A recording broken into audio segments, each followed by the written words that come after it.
What's up, everybody, and welcome back to my channel. It's time for another recap of what went down on this week's episode of Kail's Coffee Convos podcast. She dropped a pretty big bomb this week, again, per usual, where she talks about how she wanted to call CPS on someone. But of course, we're gonna get to that once we recap this in order. Let's start from the very beginning. Kail talked about how, her mother never came to parent-teacher conferences at school, so she didn't really understand the concept of them before having her own kids, and so she's super proud to go to all of them. Her kids are doing well. Lincoln is now in Spanish immersion and he's already excelling over there. And then the conversation turns to friends coming to medical appointments, which is something I've never heard of. I've never in all my years thought to invite a friend of mine to a routine doctor's visit, but apparently this is something that happens in Kail's world. Kail literally said on her podcast that her friends have been in the actual room while she gets the exam done, which is bizarre to me, but it is par for the course with this girl. She also finally breaks her silence about her Teen Mom 2 co-star Chelsea Houska leaving the show to pursue other ventures. Kail says that it's sad, but at the same time, she knows that Chelsea is on to bigger and better, and she's really looking forward to all the opportunities that Chelsea is going to have, which I think is a really nice and supportive thing to say about your friend. She says, listen, Chelsea and Cole are building their house, so maybe they're going to be doing something with HGTV. You never know. Lindsay then asked her how filming for the next season of Teen Mom 2 is going, and Kail says, listen, it's not like a full other season. It's just part 2 of season 10, and that's a little trick that these people do to get out of having to pay you more money. Her Teen Mom 2 co-star Brianna De Jesus recently accused her of having no relationship with any of the girls on the show, despite pretending to be close with Chelsea and Leah, for instance. But Kail kind of gave a little ode to that when she talked about how she doesn't really talk to much of the other girls outside of Leah and Chelsea, who she claims to have spoken with recently. But then she backtracks a little and says, you know what? Caitlin from Teen Mom OG and Ashley from Young and Pregnant both recently texted me. As I'm sure we all know, producers from Teen Mom 2 are now having to be based in the cities where the girls live and quarantined and everything away from their families in order to get the next season out to us because of everything that's going on with this virus. She and her co-star talk about how committed these people are in order to leave their families behind, and then they both say that it's not a level of commitment that they could ever see themselves making, which is very fair. It is a huge deal. Do you know how a couple of episodes back, Kail talked about how she felt as though she should have been removed from her mother's care, but it never really happened because, of who her mom knew. Apparently her mom knew the judge, the mom came from a wealthy family, etc., etc. Well, then they went back to talking about that sort of a situation, CPS intervening with kids, why it may or may not happen. And this is where Kail admits to trying to call CPS on someone once. She's like, you know what?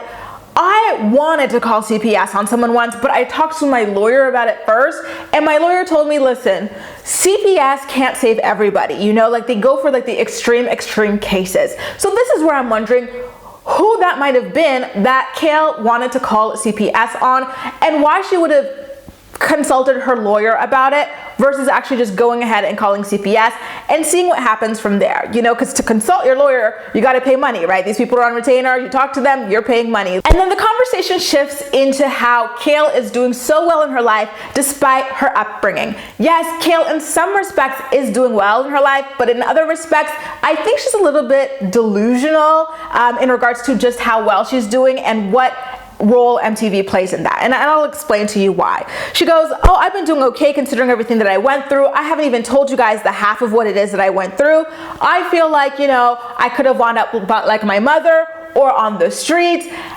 But the thing is, Kail was on the streets before the Teen Mom check started clearing, right? And then she kind of is like her mother in some respects in that she is constantly chasing men around. Look at the result of her latest pregnancy. It's by a man that she had a PFA against. He's now charging her with some kind of assault, alleged assault. So she's not sure, you don't have an alcohol addiction, but you've got the same man addiction that your mother had. And you seem to be putting men above your children's stability. You moved your kids out of their district for the school bus, further away from their involved fathers, etc., to be closer to this man who never wanted anything to do with you. And then, like I said, without the MTV money, she would have still been on the streets, especially if she was popping out babies the way that she is now. If she had 4 kids on a regular job or whatever, who knows where she would be. First of all, she definitely would not have a degree. That's another thing that she can very much thank MTV for. And then she says, yeah, like the people who like don't kind of get out of that hole and succeed in life aren't as, she doesn't say this exact word, but it's how she's trying to describe it. She was really struggling to come up with a word. She's like, you know, if I wasn't as, you know, mentally strong or as this, I'm not saying they're weak, blah, blah, blah. So technically she's kind of saying she has a lot more determination and blah, blah, blah than the other people. So she's saying if people who come out of similar circumstances don't rise above them the way that she has with the help of MTV, it's because they're not as mentally strong. But again, like I said, she hit the lottery with this reality television show, and that is the only reason why she's able to financially support herself through university and through having all of these kids at her young age. So I really, really need her to tone it down a little bit. Yes, you have worked hard. Yes, you did get a degree that no one else in the franchise has gotten, despite having the same, you know, amount of money that you've gotten all over the years. And some of them, even like Macy and Chelsea, came from much better backgrounds, and they were expected to like do that like you did. So yeah, she definitely does have some bragging points there, but again, 90% of this is a result of achieving a lot of money. So I wouldn't go back and look at people who are in the same position that she came from, who didn't hit the MTV lottery, and say that they're still down there, quote unquote down there, because they weren't as mentally strong as her. I think that that is a very unfair assessment. Anyway, when it came to like dealing with CPS and her mother and stuff, Kail says, you know what, for some of those investigations, my mom was present in the room, so I wasn't even able to say everything it was that I had been going through. And lastly, she talks about Javi again, despite vowing never to talk about him last week. She broke that vow on the Baby Mamas No Dramas podcast, and now here she is breaking that vow on this Coffee Convos podcast. Like, it's insane. She says, oh, I had to buy some snacks for Lincoln's football team, and Javi didn't tell me that they needed healthy snacks, so I showed up with like chips and Gatorade. But sis, it's common sense. This is a football team. Why would anyone want you to bring chips and stuff like that to a kid's football team meeting? Bring them fruits, bring them vegetables, bring them energy providing foods. Like, that was common sense. So she blamed that on Javi.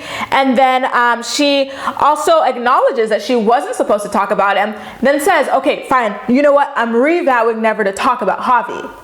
And then she talks about Javi again. She goes, you know, guys, I really want to know whether or not I should even be in charge of bringing the snacks to the football game. Should we split it 50-50? Listen, I have more kids right now. Like, this shouldn't fall on me. But sis, no one told you to go have kids for everybody you meet in Delaware. Like, that's your own problem. Like, sure, he could try to, like, you know, split it with you 50-50, but I don't think you automatically should be absolved from the responsibility just because you chose to have more kids. That is not the way life works. Sorry, sorry, sorry. Anyway, you guys, that is a recap of what went down on this week's episode of the Coffee Convos podcast. Just some more interesting parts. She also talked about being in, wanting to go to Texas, planning to go to Texas to see her friend Sterling, etc., but not that interesting. As usual, I'm more excited to hear what you have to say about everything, so please make sure to let me know all of your thoughts and opinions in the comment section down below, and we'll chat. That's all for now. Thank you so much for watching, and I'll see you next time.